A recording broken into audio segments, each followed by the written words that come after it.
Bien, bonsoir à toutes et à tous. Donc ce soir, nous sommes assez nombreux, nous sommes quelques dizaines ici et quelques dizaines en visio. Donc je salue aussi celles et ceux qui ont pu nous rejoindre via la visio. Merci à Thierry qui assure donc cette retransmission.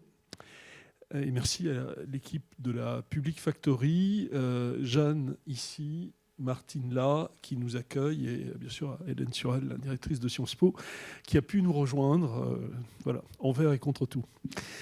Alors ce soir, un moment que nous allons essayer de rendre le plus interactif, le plus vivant possible, ce qui n'est pas si difficile que ça quand on voit la richesse de cet ouvrage. Donc ce soir, c'est la présentation de ce livre qui est paru il y a quelques mois, qui s'intitule « Repenser l'État au XXIe siècle, libertaire et pensée critique ». Il est issu du travail du séminaire Étape. Ce n'est pas le premier ouvrage issu des travaux de ce séminaire. Et il est édité par l'Atelier de création libertaire. L'éditeur est au fond et évidemment, il n'est pas arrivé les mains vides. Donc vous pourrez repartir avec l'un des ouvrages de cette maison. Mais on va ce soir parler essentiellement de celui-là. Pour en parler, donc, nous accueillons Philippe Corcuff, qui a été le coordonnateur de cet ouvrage très collectif. Philippe Corcuff, qui est professeur en sciences politiques à Sciences Po Lyon, qui anime ou co-anime le séminaire Étape, et dont le dernier livre que je vous conseille, mais que je n'ai pas encore lu, est dans un registre différent, mais qui peut vous intéresser aussi. Il s'appelle, cet ouvrage sorti il y a quelques jours, « Les tontons flingueurs de la gauche ». Alors c'est peut-être moins académique, mais c'est néanmoins extrêmement important. Voilà, donc je fais un peu de placement de produit, mais je pense que c'est un livre qui, là aussi, va susciter du débat. Irène Pereira, qui est ici, est philosophe, sociologue, chercheur en sciences de l'éducation, et elle a doublement contribué dans cet ouvrage, à la fois à propos de la police et à propos de l'école, et donc elle interviendra également. Ce sont les deux co-auteurs de l'ouvrage qui interviennent devant vous ce soir.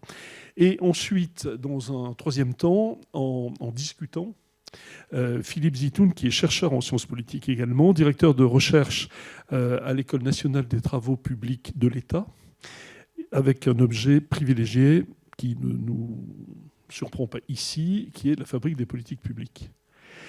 Voilà, donc nous allons passer presque 2 heures ensemble, jusqu'à 20 heures. Nous vous accueillons ce soir donc, pour ce livre dans un lieu et dans un cadre que je voudrais très rapidement vous expliquer, puisque probablement c'est la première fois que vous venez ici, et ce lieu, il a ouvert il y a moins d'1 an, donc il est encore à découvrir, et comme on dit de tous les lieux importants, il ne s'use que si on ne s'en sert pas. Donc c'est pour ça que nous avons choisi avec Philippe Corcuff de vous accueillir ce soir autour de ce livre. Donc ce lieu, c'est la Public Factory. La Public Factory, c'est un lieu très hybride, qui est à la fois un lieu culturel et un lieu académique. C'est un lieu où nous accueillons des chercheurs et des étudiants, où nous accueillons des acteurs publics et des activistes, des citoyens, des experts citoyens, et parfois même des militants. Et donc, voilà, c'est un lieu très ouvert qui évoque par son nom à la fois l'action publique, la fabrique des politiques publiques, et où on parle beaucoup d'innovation politique, d'innovation publique, d'innovation sociale. C'est le point de départ thématique, en quelque sorte, de ce lieu qui a la vocation à accueillir, encore une fois, des travaux dans des cadres très codifiés, et puis aussi, évidemment, des débats en totale liberté comme ce soir. Et je crois qu'à un moment où on peut observer que les libertés académiques sont parfois bridées, je crois que c'est important qu'il y ait des lieux comme celui-là où les pensées critiques, qu'elles proviennent des chercheurs ou d'autres horizons, puissent être confrontées. Et encore une fois, je crois que c'est vraiment dans la mission de Sciences Po, en tout cas de la Public Factory, à coup sûr. Le cadre, c'est la chaire Transformation de l'action publique que nous avons ouverte juste avant la première pandémie, ce qui a sans doute aussi contribué peut-être à la connoter un peu, parce que c'est vrai que c'est une chaire qui est née dans l'adversité à ce moment-là. D'ailleurs, le premier livre que nous avons publié s'appelait L'action publique face à la pandémie. C'est une chaire donc, qui fait se rencontrer les productions des chercheurs et l'expérience des acteurs publics. Donc c'est, à la différence d'autres chaires qui sont des chaires d'enseignement ou des chaires de recherche fondamentale, c'est une chaire qui est plutôt dédiée à ce que j'appellerais la recherche et développement, la recherche appliquée en matière d'action publique. C'est en tout cas pour cela que nous l'avons souhaité.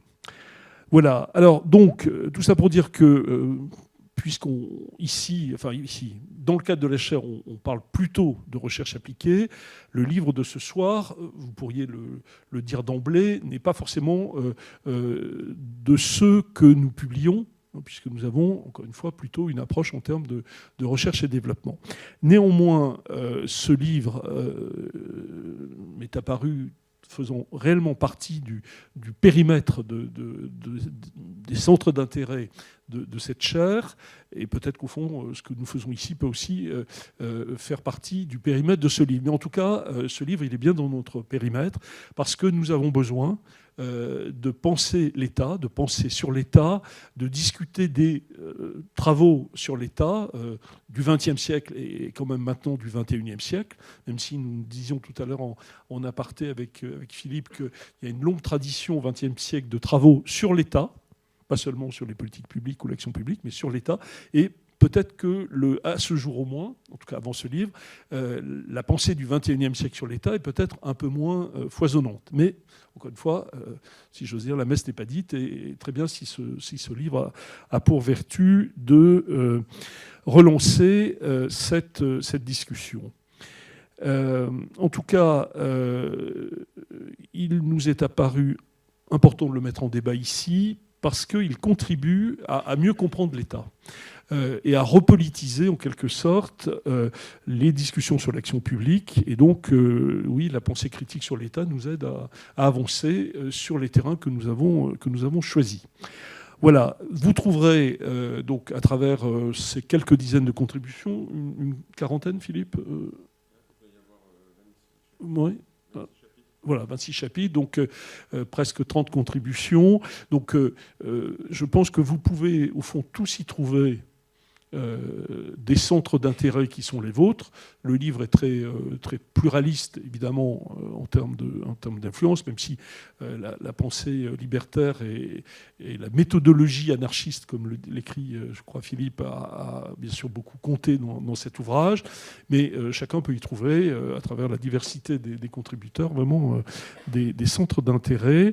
Ce qui m'est apparu peut-être avant tout dans cet ouvrage, c'est que en fait, il y a deux dimensions. En tout cas, moi, je l'ai lu de cette façon-là, et donc je vous le partage très rapidement, et après, on est surtout là pour que les auteurs nous le racontent.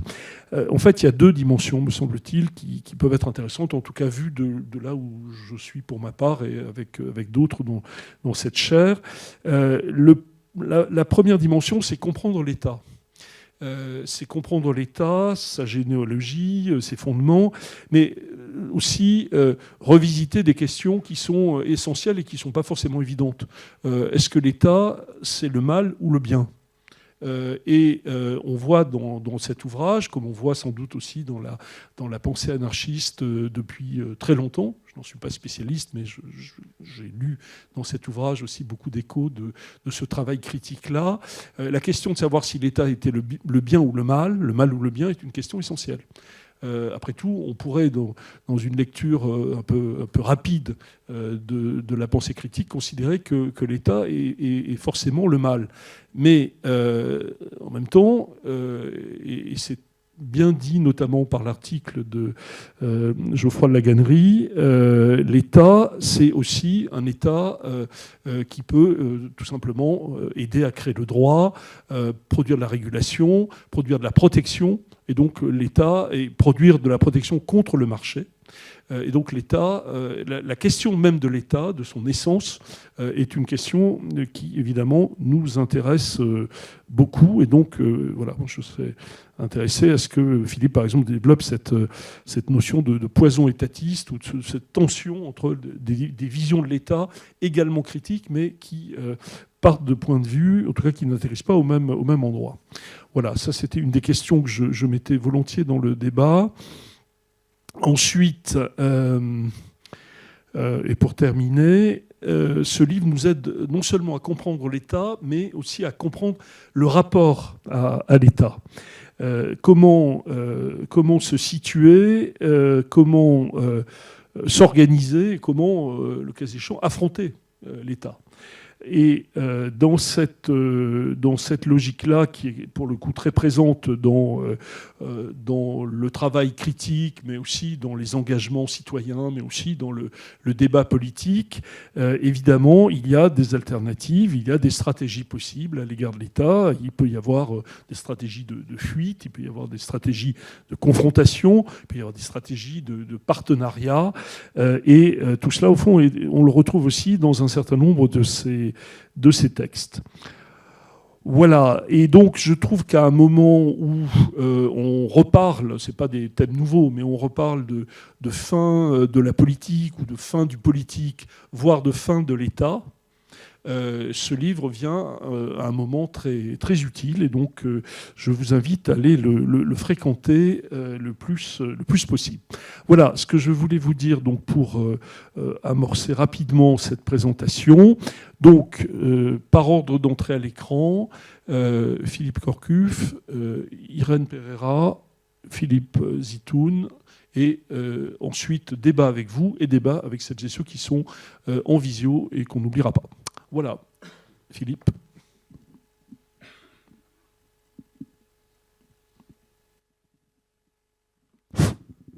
Bien, merci Christian.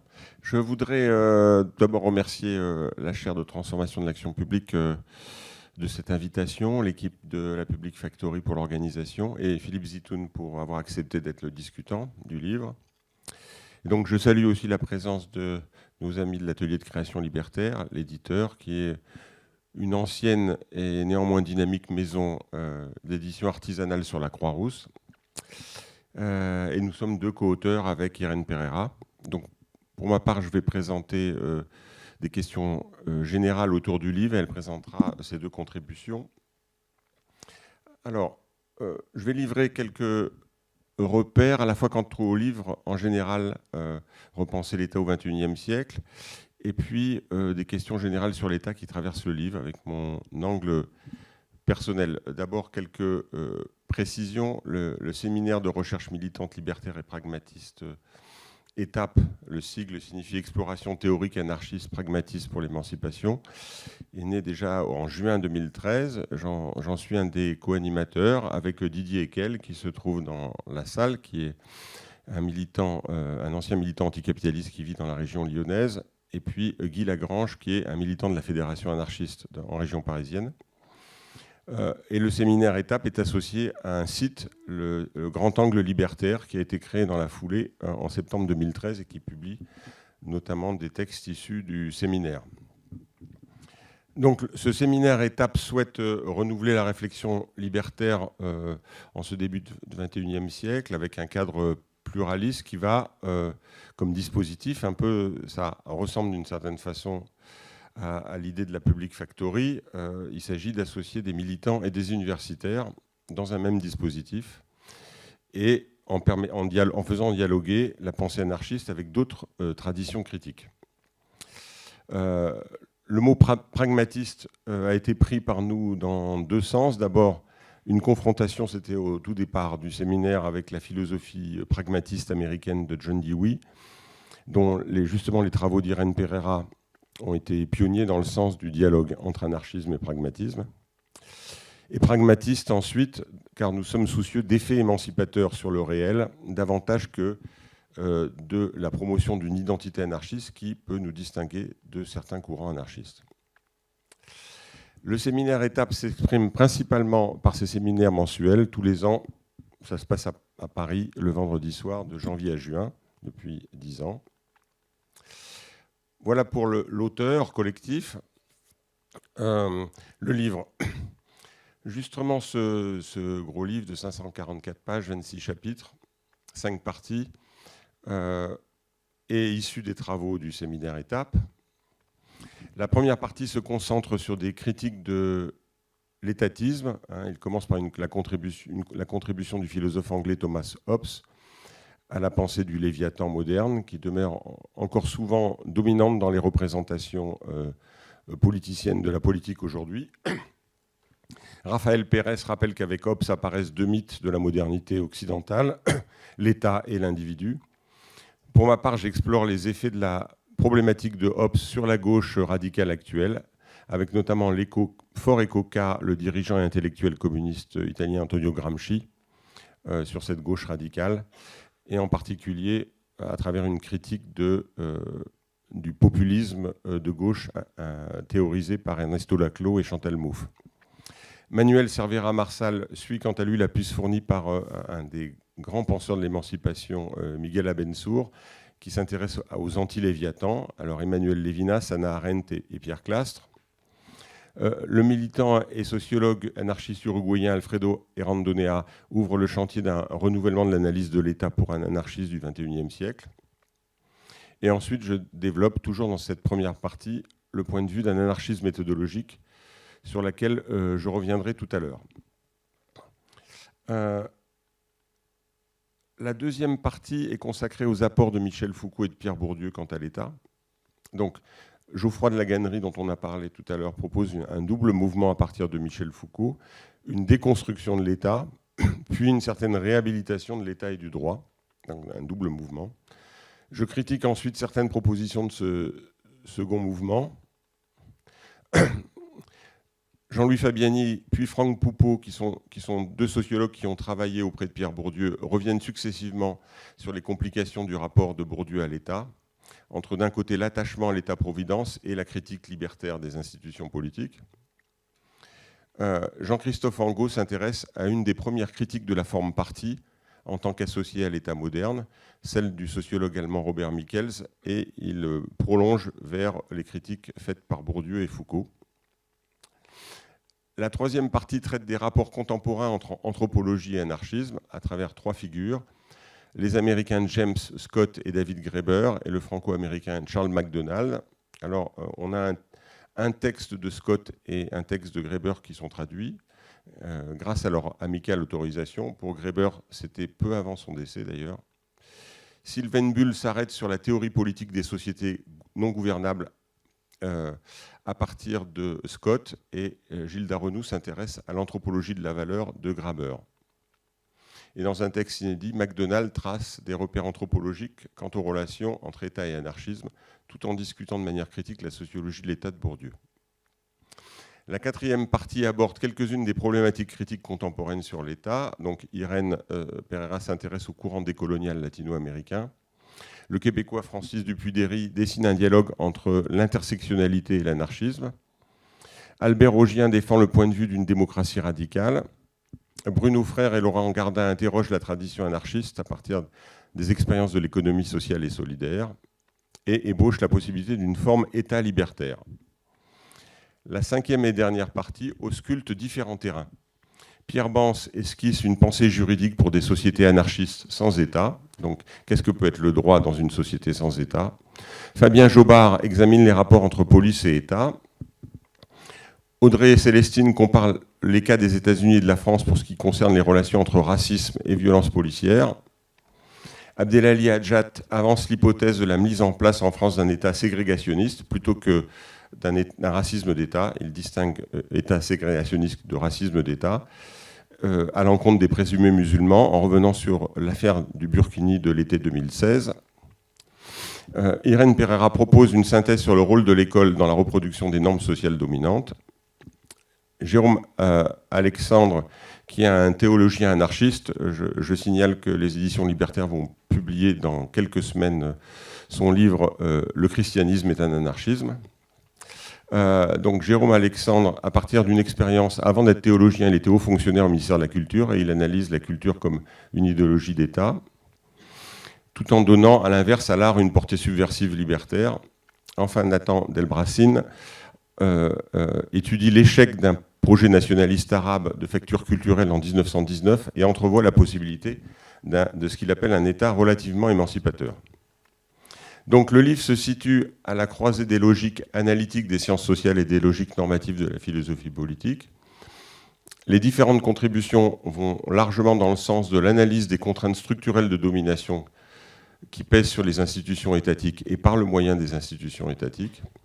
Donc on ne situe pas dans le livre le plus souvent dans la perspective de l'État en action, qui a la préférence des travaux de Philippe Zitoun dans l'analyse pragmatique des politiques publiques, ce qui pourrait être un point de discussion entre nous.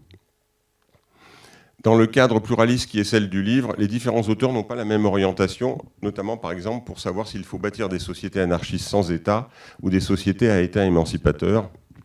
Parmi les auteurs, certains récusent tout État, en congruence, disons, avec la grande majorité de la tradition anarchiste, et d'autres pensent que des transformations radicales de l'État sont possibles en un sens émancipateur. Alors, après avoir présenté l'ensemble du livre, je voudrais poser une question générale. Un des problèmes généraux qui traversent le livre consiste à savoir si une fois qu'on a déconstruit l'État, comme centre et comme substance, on peut encore penser quelque chose comme l'État. Par exemple, une part importante de la littérature d'analyse des politiques publiques en sciences politiques a déconstruit l'État en s'intéressant à une diversité de politiques publiques dont saisie à travers un cadre cohérent nommé État. La philosophie des micro-pouvoirs de Michel Foucault a aussi largement éparpillé par petits bouts façon Pulse, si on reprend les tontons flingueurs, l'État. Donc, l'État a largement été éparpillé dans les sciences sociales depuis un certain nombre d'années, et en particulier en sciences politiques. Mais cet éparpillement de l'État a lui-même été critiqué en sciences politiques. Par exemple, je signale un article pionnier d'une certaine façon, critique de Bruno Jobert et Jean Leca dans la Revue française de sciences politiques de 1980. Cet article s'appelle « Le dépérissement de l'État ». C'est une critique du livre de Michel Crozier, Rad Friedberg, L'Article et Système, qui datait de 1977. Si Jobert et Leca admettent une certaine déconstruction de l'État, contre Crozier et Friedberg, ils récusent à la fois l'oubli de la globalité de l'État et l'oubli des mécanismes généraux de domination au profit de ce qu'ils craignent être une forme d'ingénierie sociale. Alors, pour entrer dans ce problème, je propose dans une de mes contributions la notion d'anarchisme méthodologique. Pourquoi anarchisme méthodologique? Il s'agit d'une posture méthodologique dans les sciences sociales. J'envisage l'anarchisme méthodologique à la manière dont le sociologue allemand Ulrich Beck pointe dans un livre de 2002, Pouvoir et contre-pouvoir à l'ère de la mondialisation, ce qu'il appelle un cosmopolitisme méthodologique opposé à un nationalisme méthodologique. Et il va distinguer cosmopolitisme méthodologique de cosmopolitisme normatif et nationalisme méthodologique d'un nationalisme normatif. Voilà ce qu'écrit Beck. Le premier méthodologique est lié à la perspective sociologique de l'observateur, tandis que le second est lié à la perspective d'action des acteurs politiques. En ce sens, on pourrait dire qu'il y aurait un anarchisme méthodologique en tant que mode de découpage de la réalité, engagé par un observateur analyste, et un anarchisme normatif directement associé à un projet politique anarchiste. Ce que j'appelle plus précisément anarchisme méthodologique a à voir avec le traitement de l'État. Son vis-à-vis est alors un étatisme méthodologique. D'un point de vue normatif, il peut aussi y avoir un étatisme. C'est sans doute même quelque chose de politiquement largement dominant aujourd'hui, y compris parmi les forces politiques critiques. Et souvent, cet étatisme méthodologique est associé à un nationalisme normatif. C'est par exemple le cas, pour ceux qui s'intéressent au débat de théorie politique contemporain, le cas du livre de 2015 de Frédéric Lordon, Imperium, qui associe d'une certaine façon étatisme et nationalisme. Et pourtant, Lordon était une des figures, disons, de la pensée critique. Donc ça veut dire qu'à la fois l'étatisme et le nationalisme ont fortement progressé dans la pensée critique. L'anarchisme méthodologique serait donc une façon d'analyser la réalité historique, dans ce qu'on appelle l'État, en ne se focalisant pas a priori sur des institutions étatiques supposées homogènes et toutes puissantes. Cela consisterait au moins dans un double mouvement, tout à la fois, à ce qu'on pourrait appeler désubstantialiser l'État ou désessentialiser l'État. Là, on peut s'appuyer notamment sur la critique du substantialisme par le philosophe Ludwig Wittgenstein. Et le deuxième élément, c'est se décentrer vis-à-vis de l'État, pour ne plus considérer l'État comme centre. Ne plus considérer comme l'État comme nécessairement homogène et ne plus nécessairement considérer l'État comme centre. Et là, on peut le faire à partir de la philosophie des pouvoirs de Michel Foucault. D'une certaine façon, il s'agirait de nettoyer notre regard des évidences que la notion de l'État contribue à produire dans notre vision du monde et la façon de le découper. Ce qui suppose en particulier, quand on prend l'objet l'État, d'éviter, je cite Pierre Bourdieu dans le cours au Collège de France sur l'État, de penser l'État avec une pensée d'État. Éviter de penser l'État avec une pensée d'État. Ce que l'on peut remarquer dans les milieux anarchistes actuels, c'est une tendance à ce que anarchisme méthodologique et anarchisme normatif divergent. Ainsi, l'anarchisme normatif est souvent associé chez les anarchistes contemporains à une diabolisation de l'État qui tend à unifier, à essentialiser l'État en faisant une des figures principales du mal, on en a parlé tout à l'heure, avec un M majuscule. Ce faisant, ils oublient l'anarchisme méthodologique qui nous invite donc à désessentialiser l'État, à nous décentrer par rapport à lui, donc à le dédiaboliser. Mon point de vue personnel serait plutôt d'essayer d'associer anarchisme méthodologique et anarchisme normatif, dans la perspective de société sans État, mais pas sans institution. C'est à distinguer institution et État. L'anarchisme qui a ma préférence est un anarchisme institutionnel, comme celui d'un des pères fondateurs de l'anarchisme, Pierre-Joseph Proudhon. Mais est-ce que l'anarchisme méthodologique nous empêche de penser quelque chose comme l'État ? Je propose pour ma part une réponse provisoire dérivée d'un des derniers livres, non pas d'un anarchiste, mais d'un théoricien marxiste, Nikos Poulantzas, un livre de 1978 qui s'appelle « L'État, le pouvoir et le socialisme ». Poulantzas, dans ce livre, a contribué à dessiner une vision nuancée de l'État moderne comme compromis et équilibre entre différentes forces, laissant une place aux forces dominées, porteuses à la fois d'une consistance propre de l'État et de contradictions. Si on se situe dans un sens non plus marxiste comme Poulantzas, mais post-marxiste et libertaire, on pourrait déplacer et élargir les analyses de Poulantzas. L'État moderne serait vu comme un compromis et un équilibre entre différentes formes de domination, et pas seulement le capitalisme, logique capitaliste et rapports de classe, domination masculine, domination coloniale et postcoloniale raciste, homophobie, etc. On y trouverait aussi l'inscription minoritaire dans les institutions étatiques de formes d'émancipation et de protection pour les individus et les groupes, à rebours de logiques oppressives. Songeons par exemple à la question du droit du travail dans l'État, comme protection des salariés. Par ailleurs, l'État moderne exprimerait aussi spécifiquement des logiques étatistes. Qu'est-ce que j'entends par logique étatiste ? Il s'agirait en particulier de la prétention à incarner la totalité et à intégrer l'ensemble des institutions autour d'une verticalité hiérarchique unique. Cette prétention étatiste est une des composantes de ce qu'on peut appeler l'État. Elle a été valorisée par Thomas Hobbes, dont on a parlé tout à l'heure dans son Léviathan. Elle a été critiquée par Bakounine dans Dieu et l'État. Comme plus récemment, elle a été critiquée dans les livres du sociologue Luc Boltanski, le livre De la critique de 2009 et le livre Énigmes et complots de 2012. Cette prétention étatiste échouerait constamment car il ne faut pas oublier le caractère composite de l'État moderne. Ça s'inscrit notamment dans l'inscription institutionnelle partielle, plus ou moins lacunaire, de formes de résistance aux dominations, mais également de formes de sociabilité ordinaire qui tendent à échapper aux contraintes oppressives.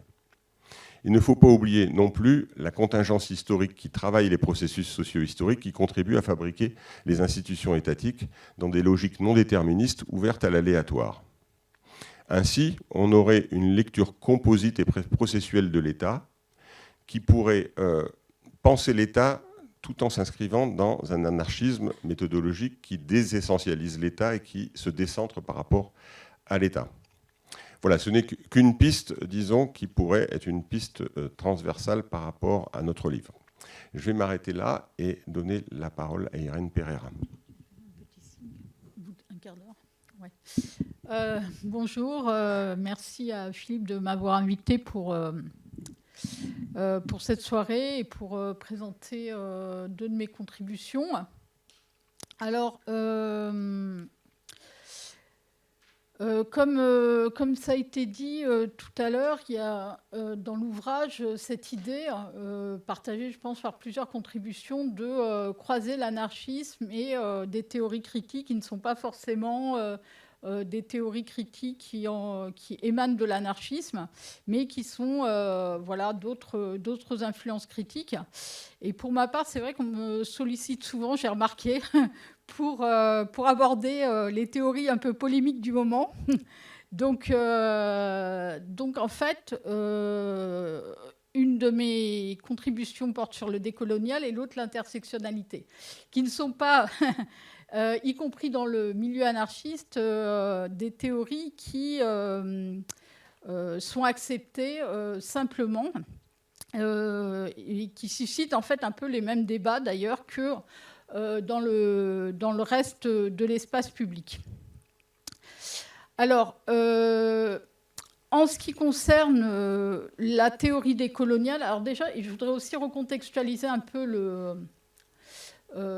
les contributions, c'est-à-dire que c'est des contributions. Alors, je ne sais plus quand j'ai fait ma contribution, mais ça date déjà il y a quelques temps.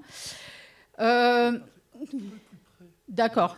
Donc oui, les contributions que j'ai produites, elles ont un certain temps. Elles ne sont pas si récentes que ça, en fait, dans ma mémoire et dans mon esprit, dans mon travail. Donc, il y a peut-être eu des évolutions depuis les éléments que je vais présenter. Mais bon, pour revenir au décolonial, je voudrais reposer un peu le contexte de l'époque, qui est peut-être un contexte qui n'a pas forcément tellement disparu. D'une part, le décolonial, c'était une théorie qui est assez mal connue. Alors maintenant, il y a l'ouvrage de Lissel Kéros et son co-auteur, dont j'oublie le nom, mais qui est paru aux éditions Jaune, qui ont fait une synthèse assez intéressante en langue française de la pensée décoloniale latino-américaine. Mais disons que pendant plusieurs années, ce qui était dit de la pensée décoloniale latino-américaine était à peu près, enfin de la pensée décoloniale était à peu près délirant. C'est-à-dire que, par exemple, ce qu'on allait entendre, c'était que la théorie décoloniale était une pensée qui venait des États-Unis, c'était voilà, enfin bon, je pourrais même pas vous redire exactement l'ensemble des arguments, si ce n'est que tout ça montrait une méconnaissance très forte de ce qu'est la pensée décoloniale. Alors, surtout, il y avait un élément dans le débat public aussi qui a amené sans doute Philippe à me demander de faire cet écrit.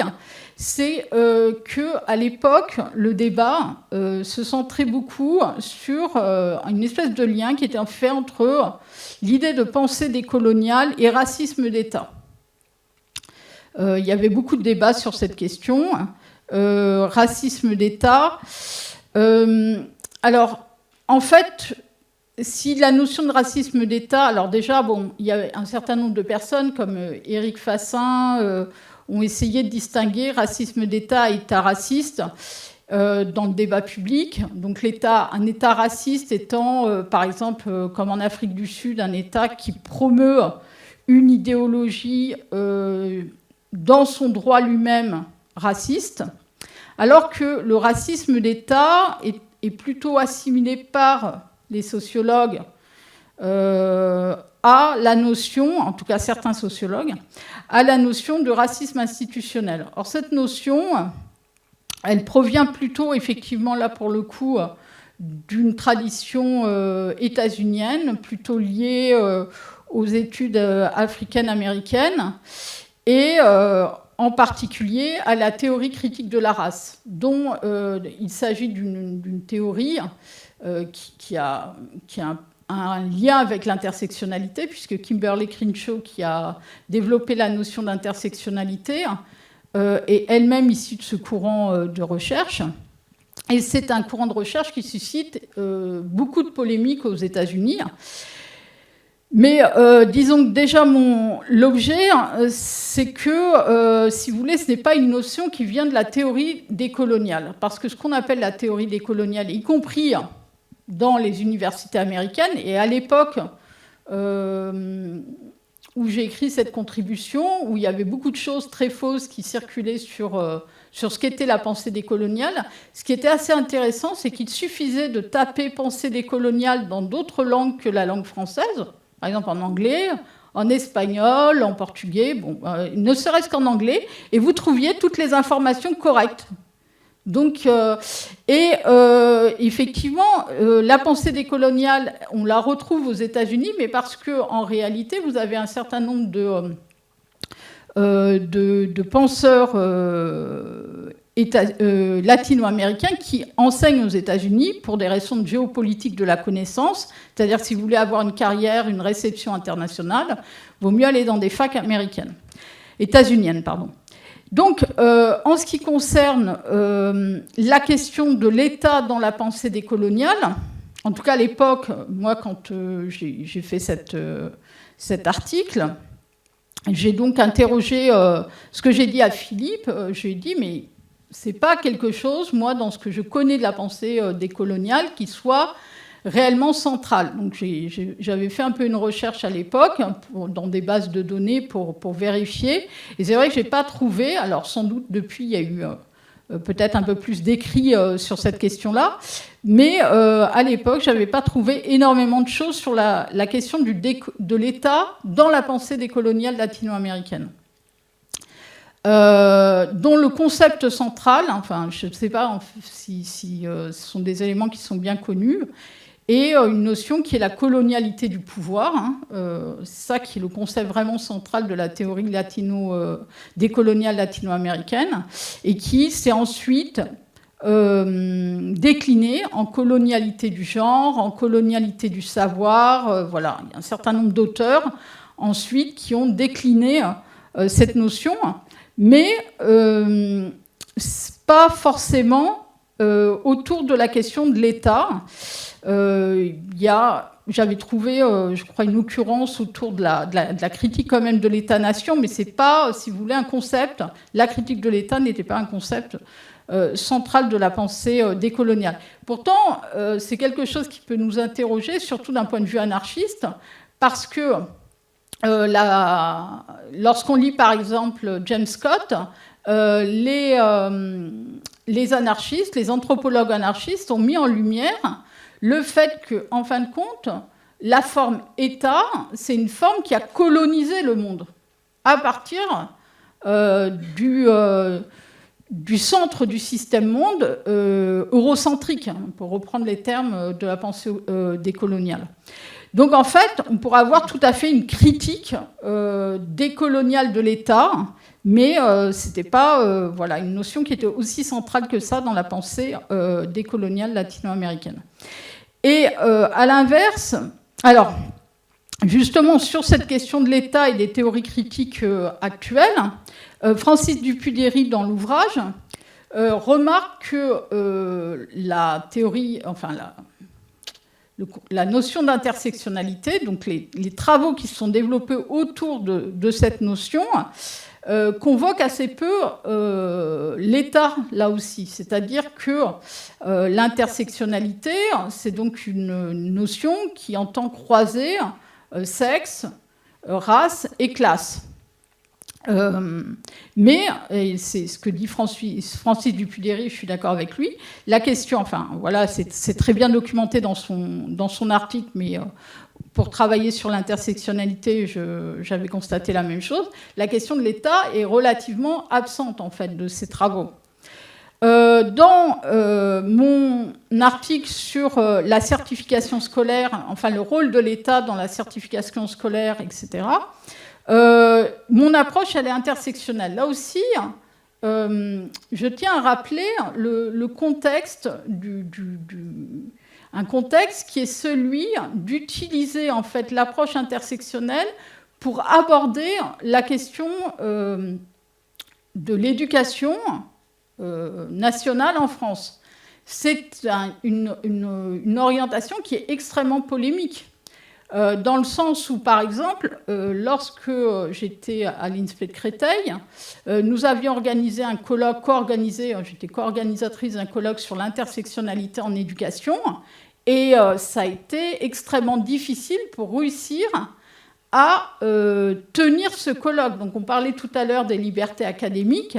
Alors là, pour le coup, on avait vraiment eu une expérience assez intéressante. Je renvoie à un certain nombre d'articles qui ont été écrits là-dessus, que ce soit par Éric Fassin, qui était présent à ce colloque, ou même des co-organisatrices comme l'historienne Fanny Gallo ou la sociologue Lila Belkacem, qui racontent voilà toutes les difficultés que nous avons eues à organiser ce colloque face à des pressions que nous avons subies, diverses et variées.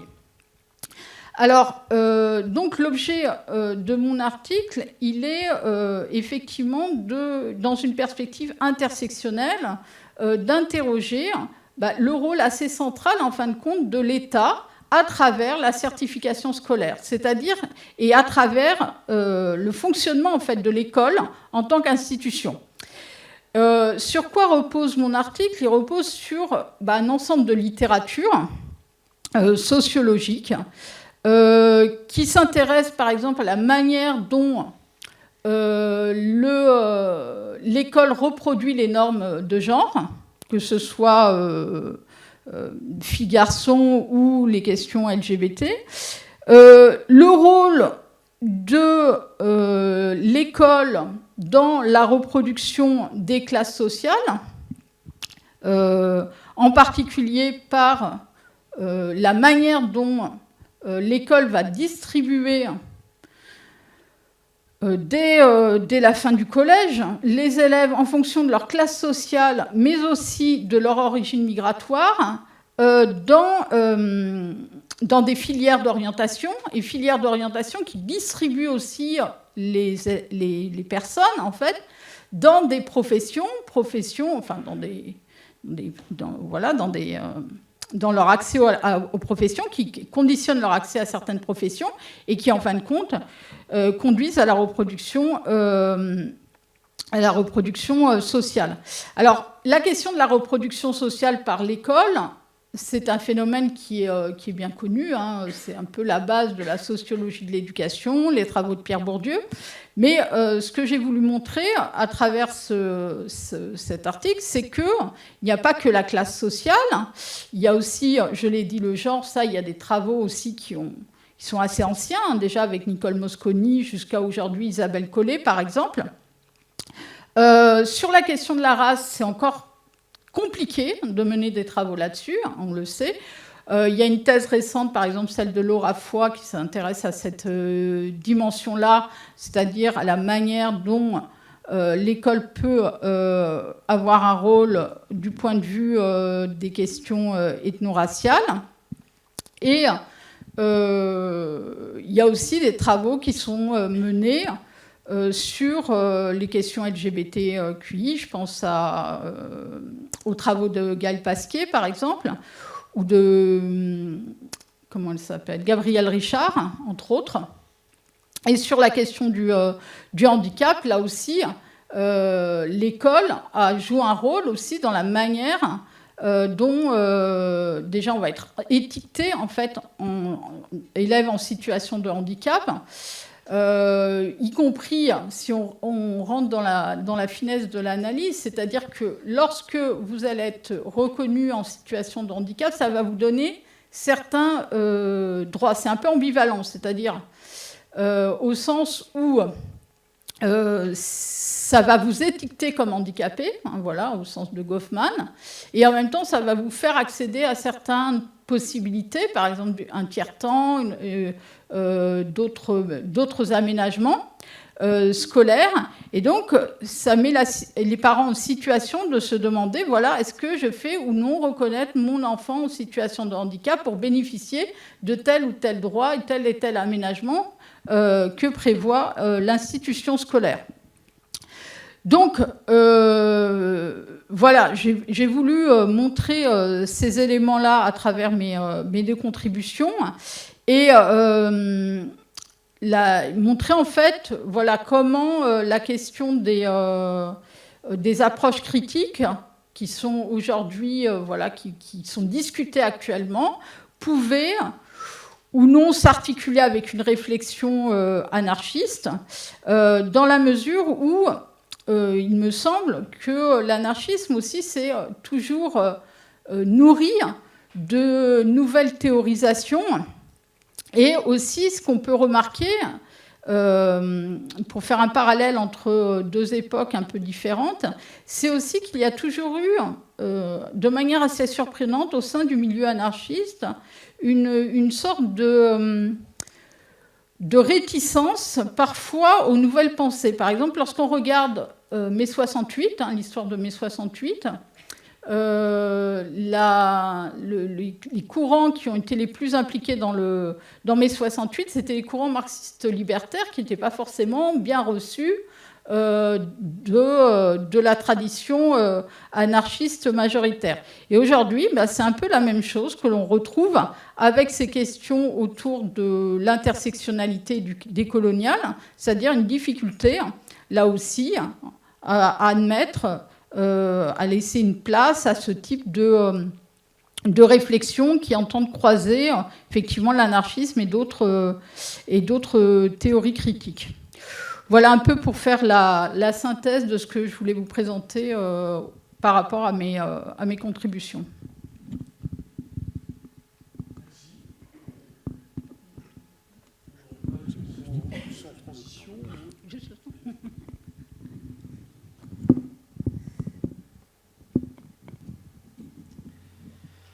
Merci. Merci de m'avoir invité à cette discussion. Alors, je dois avouer d'abord que j'ai donné mon accord de principe avant d'avoir lu le livre.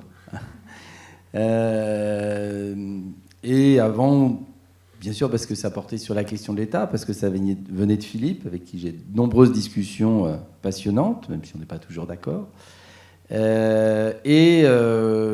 je ne pouvais pas refuser une telle discussion, même si je ne connais pas grand-chose à la question de l'anarchisme, et je ne savais pas si le livre allait porter sur l'anarchisme, sur la façon dont l'anarchisme pense l'État, sur le rapport de l'anarchisme à l'État, sur le rapport de l'État à l'anarchisme. Donc j'avais de nombreuses questions en tête. Et quand Philippe m'a demandé de discuter un peu dans une dialectique ou dans un rapport avec l'analyse des politiques publiques, j'ai trouvé ça stimulant. Donc je me suis dit, allons-y. Et puis c'est là où j'ai reçu l'ouvrage qui faisait 26 pages et 545 pages. Bon, je me suis quand même lancé dans cette lecture. Alors je dois dire que j'ai beaucoup apprécié la lecture, parce qu'elle m'a d'abord donné envie de lire ou de relire de nombreux auteurs, puisque sur ces 26 chapitres, 15 portent en fait sur une critique ou une discussion autour d'auteurs qui vont de Hobbes à Scott, à Greber, à Foucault, à Bourdieu, à Arendt, à Poulanza, et à bien d'autres classiques de la science politique, de la sociologie, des sciences sociales en général. Bon, après, avec d'autres chapitres où les questions de l'État parfois se perdent un peu, on y reviendra, mais en tout cas une grande diversité et une question classique que par laquelle je vais volontairement commencer, qu'ont tous les livres collectifs, c'est celle de « Est-ce un livre ?» Est-ce un livre, c'est-à-dire a-t-il une unité dans sa diversité ou est-ce au contraire une diversité de chapitres ? Parce que si je prends cette entrée-là, c'est qu'évidemment le rapport de l'unité à la diversité est une des questions qui traversent le livre. Et on voit bien que, comme tout auteur collectif, je vais en faire un certain nombre, on est toujours pris entre produire de l'unité et en même temps s'assurer que les auteurs produisent bien leurs chapitres et donc leur laisser suffisamment de marge de manœuvre. Et donc en permanence, on voit comment cette dialectique entre unité et diversité ne cesse de faire des allers-retours. Quoi qu'il en soit, une fois que j'ai fini l'ouvrage, je me suis demandé comment j'allais le discuter. Je m'y suis repris à plusieurs fois. Et je vais le faire de plusieurs façons, un peu disparates, mais bon, dans un espace dédié à l'anarchisme, vous ne m'en voudrez pas. La première des choses, c'est que je commencerai à dire 2 points sur lesquels je n'ai pas trouvé dans l'ouvrage, et du coup, je me suis demandé un peu pourquoi. Alors, la première, c'est finalement, il y a peu de parties sur l'anarchisme elle-même. On retrouve souvent le mot libertaire-anarchisme qui revient régulièrement, un peu comme une piqûre de rappel, mais peu sur la conception. Il y a beaucoup plus sur la critique du pouvoir de l'État que sur la conception anarchiste. Mais il y a des petits bouts qu'il faut parfois relier. Alors il y a bien sûr des exceptions. Il y a un chapitre notamment de Pierre Bans, ça se prononce comme ça je pense, sur la question du droit en anarchie. L'auteur propose de comprendre ce que pourrait être une société anarchiste où l'État se serait évanoui, mais où le droit serait présent. Et l'auteur rappelant que la société sans État n'est pas une société sans droit. Et donc propose d'expliquer comment pourrait se construire un ordre anarchiste où règne, par exemple, un code de la route. Alors, on retrouve plusieurs fois l'exemple du code de la route, du vert et du rouge, qui ont l'air de beaucoup intéresser ce que le droit veut dire, avec cette idée qu'il pourrait y avoir un code de la route sans État, et aussi une police anarchiste, des camarades juges, et une manière finalement de gérer ou de réguler les conflits entre les individus qui y participeraient. Alors là, j'avoue que ça m'a suscité, comme c'était le chapitre le plus marqué sur ça, quelques interrogations, donc j'ai 2 réflexions, puis après je reviendrai sur l'aspect plus central du livre. La première, mais du coup ce qui fait quoi d'autres éléments du livre, c'est que cet ouvrage, enfin ce chapitre parle beaucoup de cette idée des individus qui s'accordent entre eux. Et ça me fait penser évidemment, puisqu'il y a une part de pragmatisme dans votre groupe de travail, au fameux débat Lippmann-Dewey, autour duquel se sont opposés ces 2 auteurs, où l'un, de définition de ce qu'est serait le public, où l'un disait finalement on pourrait s'en sortir en disant que le public c'est l'ensemble des gens concernés, et avec les gens concernés on arrive à faire. Et Dewey disait non, pas du tout, il ne faut pas oublier que le public commence à partir du moment où les individus ne sont pas engagés, et ils sont victimes d'autres. Et du coup, je ne sais pas si on prend la pollution par exemple, c'est ceux qui prennent la voiture qui font des victimes. Et donc la question du public émerge à partir du moment où se produit des savoirs, dit-il, qui permettent de rendre visibles les victimes, parce que les victimes ne sont pas toujours ni visibles ni exprimées. Et du coup, cette conception du public rend plus difficile l'idée de régulation d'entre-soi, puisque c'est pas juste un conflit entre nous.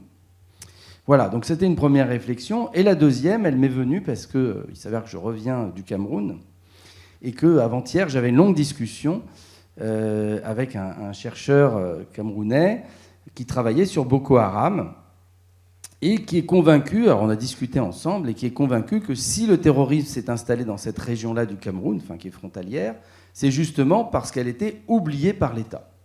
Et pour lui, oubliée par l'État voulait dire oubliée par les politiques publiques. Il n'y avait plus d'action, il n'y avait rien.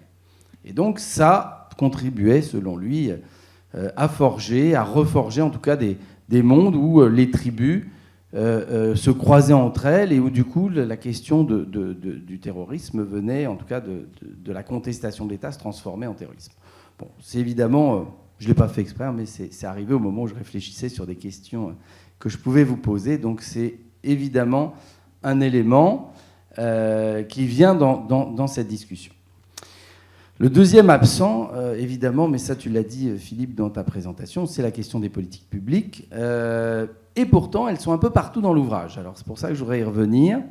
Et puis d'autant plus que c'est l'encouragement de Philippe Corcuff dans ma façon de le discuter. Donc je vais le prendre un peu à la fois comme sur le fil de lecture, sur ce que dit l'ouvrage sur l'État, plusieurs caractéristiques qu'il met en évidence, que je trouve très intéressantes, et que je peux faire dialoguer d'une certaine façon avec ce qui se dit dans les politiques publiques. Donc d'abord, le livre nous propose de voir et de discuter l'État sous différentes coutures. Je mets entre guillemets, c'est des expressions utilisées dans le livre. C'est-à-dire à la fois comprendre l'État sur ce qu'il n'est, ce qu'il n'est pas, ce qu'il représente, symbolise, structure, contraint, ce qu'il empêche, mais aussi ce qu'il rend impossible. Par exemple, dans le chapitre de Raphaël Pérez, il évoque dès le départ une difficulté que vous avez eue dans votre séminaire à tenir un discours sur l'État. Tant celui-ci est protéiforme, à chaque fois qu'on tente de l'attraper, il vous échappe. On tente de le circonstancier, il va là où on ne peut pas le prendre.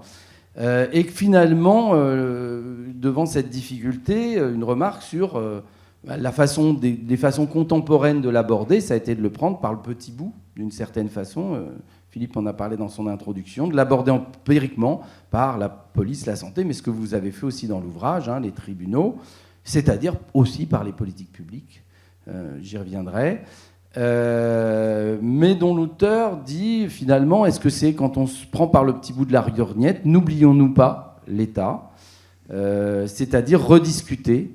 Il dit, à vouloir se passer du concept d'État en raison de sa trop grande généralité, il demeure un manque dans l'analyse. Et donc, ce qui amène une première proposition de l'auteur, que je trouvais intéressante, qui dit, mais finalement, est-ce que l'État ne serait pas un mythe, une fiction, dans lequel se construit son existence, qui construit son existence sur la pluralité, la désunion, pour produire des effets d'unification. Et on voit comment ça apparaît progressivement, cette question qui traverse l'ouvrage, de cette tension permanente entre la pluralité et l'unité. Quel est le rapport de ce que serait un mythe étatique? Alors ils disent c'est un mythe, puis ensuite ils disent c'en est pas un, mais qu'importe. Mais en tout cas de cette unité qui n'existe pas, qui tout en existant, et qui évidemment se nourrit de cette pluralité tout en s'y opposant. Et là, plusieurs auteurs y font référence, ça fait évidemment penser, je crois que Philippe y fait référence assez explicitement, à la réflexion de cette tension entre pluralité et unité chez Hannah Arendt, sur laquelle je voudrais revenir, en la citant d'abord. Hannah Arendt disait « La pluralité repose sur un fait, la politique repose sur un fait, la pluralité humaine. La politique traite de la communauté et de la réciprocité des êtres différents. Les hommes, dans un chaos absolu de différence, s'organisent selon des communautés essentielles et déterminées. La politique organise d'emblée des êtres absolument différents en considérant leur égalité relative et en faisant abstraction de leur diversité relative. » Et donc dans ce passage d'Hannah Arendt, même si elle ne parle pas de l'État mais de la politique ou du politique, on voit bien qu'il y a l'un se nourrit de l'autre tout en étant en contradiction. C'est-à-dire que personne n'élimine l'autre. L'unité n'élimine jamais la pluralité et la pluralité n'élimine pas l'unité. Et donc je voudrais revenir sur cette notion de dialectique paradoxale ou de dialectique antinomique, insoluble entre pluralité et diversité, qui forme à la fois le chaos absolu des différences, pour reprendre l'expression d'Hannah Arendt, et la communauté ordonnée des individus.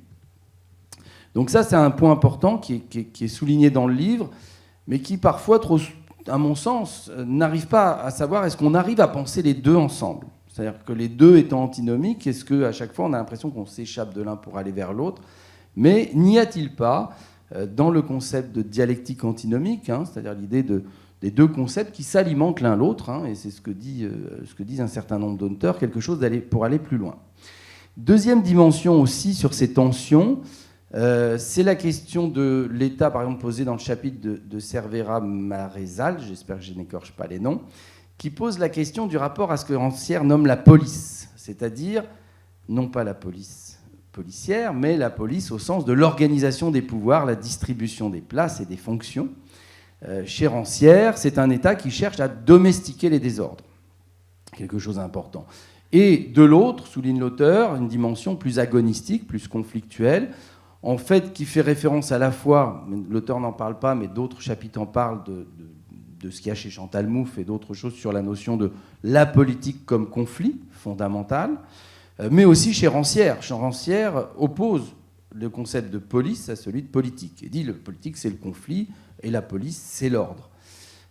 Alors, juste pour l'anecdote et pour commencer cette notion-là, il est intéressant, petite parenthèse, en fait, police chez Rancière renvoie au vieux français. C'est dans le vieux français que police voulait dire gouverner. Et comme nos amis anglo-saxons ont pris, je crois, selon certains linguistes, 40% de vieux français au début du premier millénaire, lorsqu'ils ont été envahis à plusieurs reprises, police a donné policy. Le terme policier en anglais, qui veut dire politique publique, vient de ce vieux mot français police, en réalité, qui voulait dire administrer. Et policy veut dire politique publique. Donc on y revient. Et la question que je vais poser, en tout cas, c'est, une fois encore, là c'est un désaccord que j'ai avec Rancière, c'est-à-dire est-ce que c'est deux mots différents? Finalement, seul l'anglais a gardé deux mots différents, policy et politics, là où toutes les autres langues l'ont fusionné dans un mot ambigu qui s'appelle politique. Et moi, je défendrais plutôt, en tout cas je ferais discuter plutôt la question de il ne s'agit pas, là encore, d'une dialectique antinomique, un peu comme le yin et le yang, où l'ordre a besoin du désordre, la politique a besoin de la police, si je reprends simplement ces deux mots, et la police a besoin de la politique pour exister. C'est-à-dire que le commandement se nourrit du chaos, et le chaos se nourrit de sa contestation du commandement dans un rapport en permanence. Troisième conception que l'on retrouve, je m'arrêterai là, dans le texte, et c'est dans le texte de Philippe Korkuf sur Poulantzas notamment, qui propose de développer ce qu'il nomme le fameux anarchisme méthodologique, dans lequel il propose de s'inspirer de Wittgenstein et Foucault, en référence à une séparation que fait Beck. Pour faire simple, Beck propose une perspective et privilégie une perspective sociologique de l'observateur qui l'oppose à celle perspective normative des acteurs. En gros, les acteurs définissent les concepts, ce qu'est anarchiste et ce qu'il n'est pas, là où il s'agit plutôt d'une perspective d'entrer dans une démarche où ce n'est plus l'auteur qui définit comme s'il s'agissait d'une substance. Pour Beck comme pour Korkuf, c'est donc ce travail normatif que l'on trouve chez les nationalistes pour l'un et sur les anarchistes pour l'autre, et qui oblige à discuter de cela, même si évidemment cela pose problème, pose des difficultés. Ça revient ici, par exemple, à dire qu'il faut, chez Philippe Korkuf, désubstantialiser l'État, le décentrer, en nettoyant notre regard des évidences qui structurent notre façon de voir le monde. Alors, évidemment, cette référence, je commencerai par à Wittgenstein, dont je partage la fascination, qui cesse de nous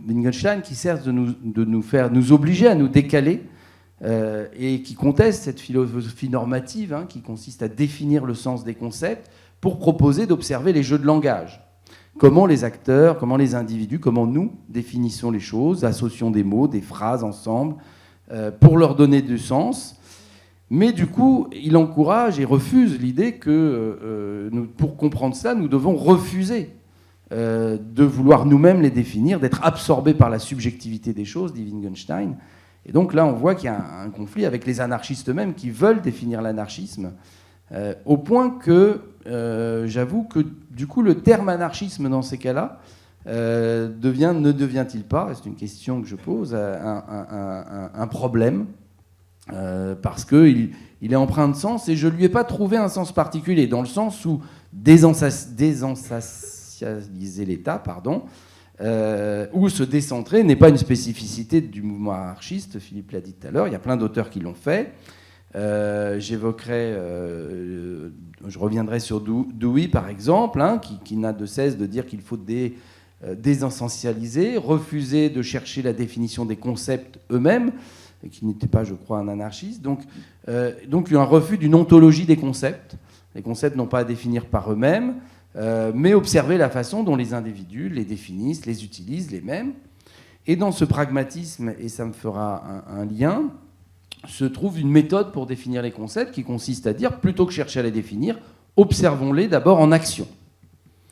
Et là, quand Dewey propose de définir l'État, pour dire, il dit la question n'est pas de savoir s'il existe ou qu'il n'existe pas, mais de l'observer à travers ses actions, ses activités et ses conséquences, en mobilisant. Et donc, ce qu'on pourrait dire, c'est que Dewey engage à une réflexion d'observer l'État en action. Et évidemment, ça fait écho à ce livre de Jobert et Muller qui s'appelle « L'État en action », qui consiste à dire, mais finalement, plutôt que de comprendre l'État, de chercher à voir l'État comme derrière ou en cherchant cette substance, observons-les en action. Et qu'est-ce que l'action, si ce n'est les politiques publiques ? Alors après, il va falloir qu'on définisse, mais ce qu'est les politiques publiques, j'y reviendrai. Mais vous voyez que pour moi, en tout cas, il y a quelque chose dans les politiques publiques qui consiste à aller à l'étape après, qui n'est pas du tout en opposition avec ce que propose Philippe, mais qui est plutôt une étape d'après, qui est de dire maintenant, si on veut comprendre, il faut observer l'État en action. Et le lien entre le pragmatisme et le champ des politiques publiques a été mis en évidence, puisque le champ des politiques publiques est né...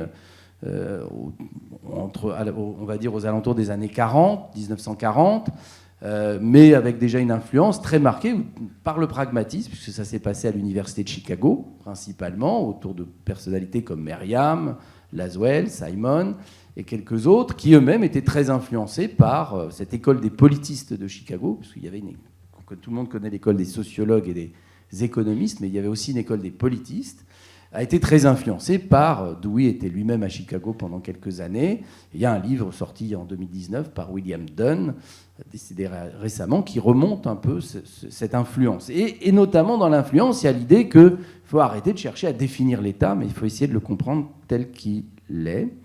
Alors, cette d'essentialisation de l'État... oui, et deuxième élément, pardon, sur le décentrement. Donc il y a la d'essentialisation et le décentrement. Là, Philippe fait appel à Foucault, à sa gouvernementalité, en distinguant ce que serait la centralité supposée de l'État, où l'État serait partout, et sa prétention à la centralité. On voit toujours qu'on a cette dialectique entre ce que les choses prétendent être et ce qu'elles sont réellement. Donc l'État dit qu'il est partout, et paradoxalement, dit Philippe Corcuff, les anarchistes aussi. Donc il faut bien comprendre, pour mieux comprendre ce qui est évoqué là, il faut aller dans la deuxième partie qui porte sur Foucault et Bourdieu. Alors je n'aurai pas le temps de passer tous les chapitres et je n'en aurai pas l'énergie, mais je pense qu'on est là sur les choses essentielles. Donc je vais m'arrêter sur Foucault, notamment parce qu'il y a une controverse un peu intéressante dans le livre entre Laganerie et Philippe Corcuff sur la façon de comprendre Foucault et ce qu'il faut en tirer. Donc le premier revient sur la façon dont Foucault propose d'opposer une vision de l'État transcendante et unitaire portée par un ensemble d'institutions assurant une domination et une vision multiple. On revient sur ces tensions du multiple et du un.